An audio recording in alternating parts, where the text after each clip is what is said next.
Supreme court का एक judgement, बहुत ही बड़ा फैसला दिया सुप्रीम कोर्ट ने। हस्बैंड या वाइफ कोई भी दोनों में से कंटिन्यूसली सेक्सुअल रिलेशनशिप बनाने के लिए मना कर रहा है तो ये क्रूरल्टी माना जाएगा और इस ग्राउंड पर आप डिवोर्स भी ले सकते हैं अपने हस्बैंड या वाइफ से। Hey everyone, welcome back to another new video wisdom of law. बच्चों और मेरे ऑडियंस जितने भी लोग इस वीडियो को देख रहे हैं, आज एक सुप्रीम कोर्ट का एक फैसला मैं आपको बताने वाला हूं जो कि हम जैसे आम नागरिक पर बहुत ही बड़ा इंपैक्ट पड़ता है, क्योंकि सुप्रीम कोर्ट का जजमेंट कभी भी आता है तो ये जजमेंट जो है आम लोगों पर अप्लाई जरूर होता है। इस कानून में एक नया चेंज हुआ है जिसमें सुप्रीम कोर्ट ने एक चीज नया बच्ची बताया है। आइए मैं आज इस वीडियो में आप सबों को बताऊंगा कि सुप्रीम कोर्ट का एक नया जजमेंट क्या है क्रूरल्टी पर और उस ग्राउंड पर डिवोर्स कैसे लोगे।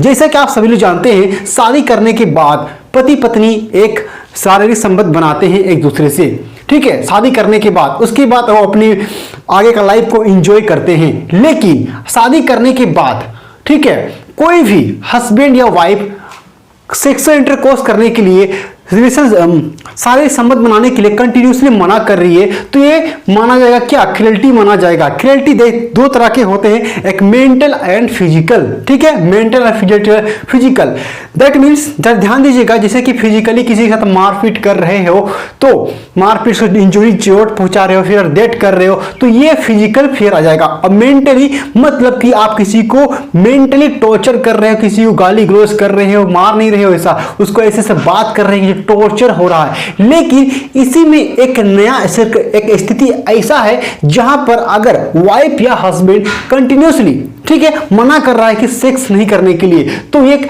इस ग्राउंड पर आप डिवोर्स ले सकते हैं। तो सुप्रीम कोर्ट का जो है एक नया जजमेंट है जिसमें एक refuse of sex bye husband और वाइफ इस क्रूरल्टी माना गया। देखिए सुप्रीम कोर्ट सेड, एक जजमेंट आपको बताएंगे, पेशेंस रखिए, जजमेंट हम शेयर करेंगे आपको, ठीक है, जिसमें ये बोला गया इफ द हस्बैंड और वाइफ अलाउ टू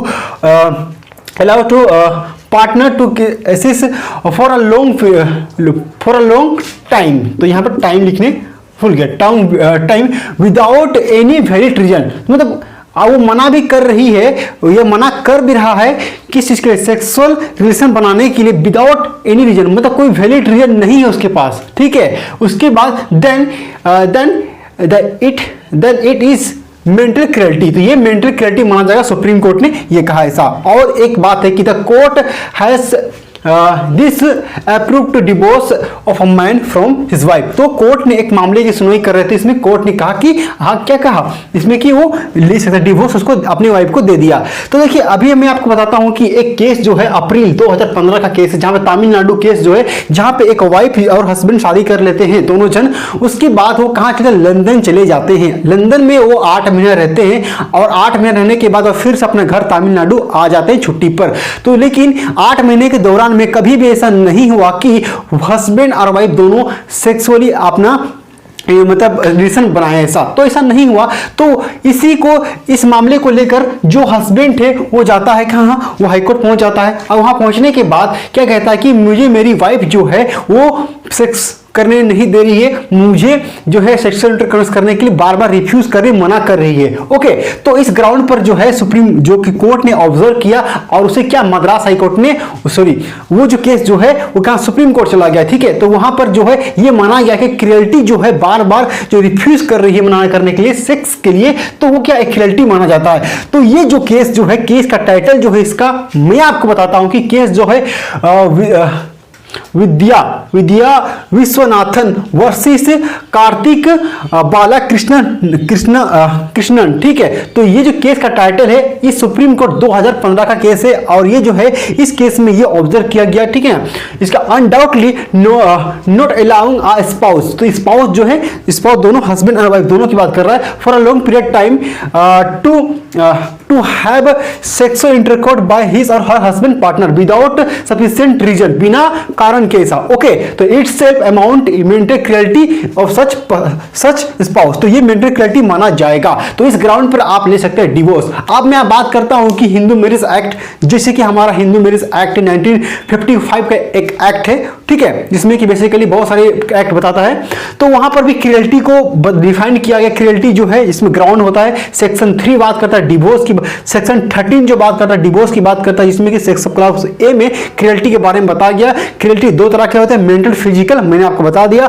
उसी तरह से 2 इयर्स एक और क्लॉज है जहां पे ये बोला गया कि 2 साल तक कंटिन्यूसली अगर कोई भी स्पाउस है जो अपना किसी तरह का रिलेशन नहीं बना रहा, उनसे मिल रहे हैं ना बात कर रहे हैं ऐसा, तब भी ये ग्राउंड बन जाता है डिवोर्स लेने का। तो ये रहा आज का एक जजमेंट मैंने आपको शेयर किया जो 2015 का है। डेफिनेटली ये आपको हेल्प किया होगा आपका नॉलेज इनहेंस करने में। तो माय डियर, इसी तरह का नया नया जजमेंट आपको बताते रहता हूं। ये जजमेंट में इसलिए 2015 का इसलिए बताया क्योंकि नया जजमेंट भी और बनाना है वीडियो, और बहुत सारे वीडियोस है मेरे पास, कंटेंट है हमारे पास वीडियोस बनाने के नया जजमेंट पर, लेकिन इसको मैं थोड़ा पढ़ रहा था ज्यादा, तो इसलिए मैं आप सबको बता दिया। ओके, तो चलिए इस वीडियो के माध्यम से आपका नॉलेज में कुछ तो बढ़ोतरी हुआ होगा। अगर आपको किस तरह का जजमेंट और चाहिए तो नए नए जजमेंट तो अभी आएंगे सुप्रीम कोर्ट में, और बहुत सारे वीडियोस बताना है आप लोगों को, शेयर करना नॉलेज, और मुझे भी अच्छा लगता है जजमेंट के बारे में बता करके। तो ऐसे ही जजमेंट नए नए जानने के लिए हमारे चैनल विजडम ऑफ लॉ को सब्सक्राइब करना मत भूलिएगा। Please do like and subscribe our channel wisdom of law. Okay, keep support, अपना सपोर्ट बनाते रहिए ऐसा। ओके, और किसी तरह का डाउट हो तो कमेंट कर लीजिएगा। कोई सजेशन है तो प्लीज सजेशन देने के लिए कमेंट बॉक्स में कमेंट कर सकते हैं। चलिए इस वीडियो में इतना ही। बहुत बहुत धन्यवाद आप सबों का हमारे साथ जुड़ने के लिए। Love you all. जय हिंद, जय